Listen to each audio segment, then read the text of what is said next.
তো দেখো বন্ধুরা, আমি আজকে বেগুন নিয়ে নিয়েছি। বেগুনটাকে এখন মাঝখান দিয়ে চিড়ে নেব, বেগুন দিয়ে একটা রেসিপি বানাবো। পুরো ভিডিওটা দেখার জন্য অনুরোধ রইল। তো তারপরে আমি বেগুনের চপস্টিক নিয়ে বেগুনটাকে এইভাবে ঝিরিঝিরি করে এক সাইড দিয়ে কেটে নেব। সবগুলো বেগুনই আমি এইভাবে কেটে নেব।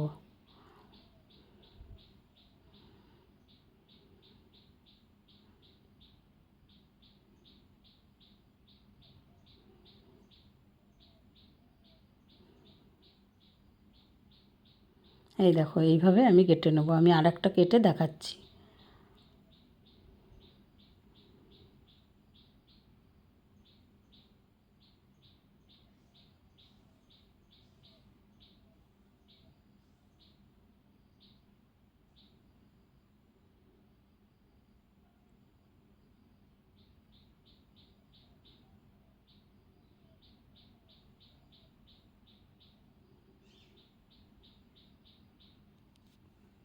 তো এবার বেগুনটাকে আমি হলুদ আর লবণ জলে ভিজিয়ে রাখবো।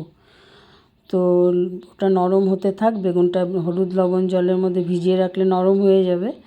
তো এখন আমি বেগুনের ভেতরে যে পুরটা দেব সেই পুরটা রেডি করে নেব। তো তার জন্য আমি কড়াইয়ে তেল দিয়ে দিয়েছিলাম। তেলটা গরম হয়ে যাওয়ার পর পাঁচফোড়ন, আদা, কাঁচা লঙ্কা, তারপরে সেদ্ধ করা আলু দিয়ে দিয়েছিলাম। তারপরে জিরের গুঁড়ো, ধনের গুঁড়ো, স্বাদ মতো হলুদ লবণ দিয়ে বাঁধাকপি দিয়ে দিয়েছিলাম। তো দিয়ে আমি ঢেকে দিয়েছিলাম। তো এবার বাঁধাকপিটা আমি ভালো করে কষিয়ে নিয়ে এর মধ্যে চিনি আর ধনেপাতা দিয়ে দিয়েছিলাম। তো আমি আলুটা একটু গলিয়ে দিয়েছিলাম। তো এবার বেগুনটা নরম হয়ে গেছে। তো বেগুনটাকে আমি এইভাবে টুথপিক দিয়ে এরকম রিং করে নেব।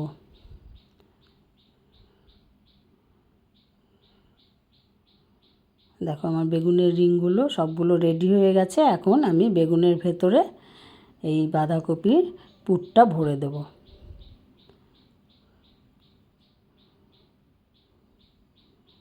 এই দেখো, এইভাবে আমি পুরগুলো সবগুলো ভরে নিয়েছি। তো দেখতে কত সুন্দর লাগছে, দেখেছো?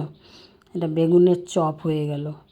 এবার আমি বেগুনের চপগুলোকে তেলের মধ্যে বেসন গুলিয়ে রেখেছিলাম, বেসনের মধ্যে চুবিয়ে চুবিয়ে ভেজে নেব লাল লাল করে।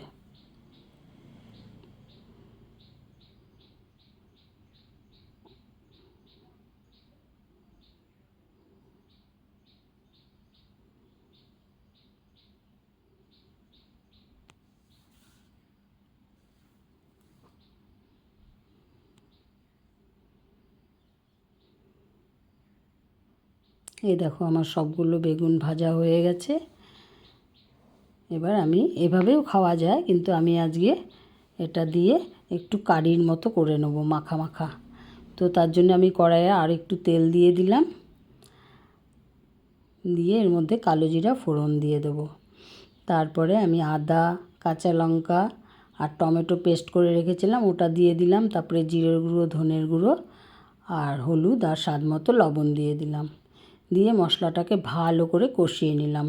সামান্য একটু জল দিয়েছিলাম। এবার আমি গরম জল দিয়ে দিলাম।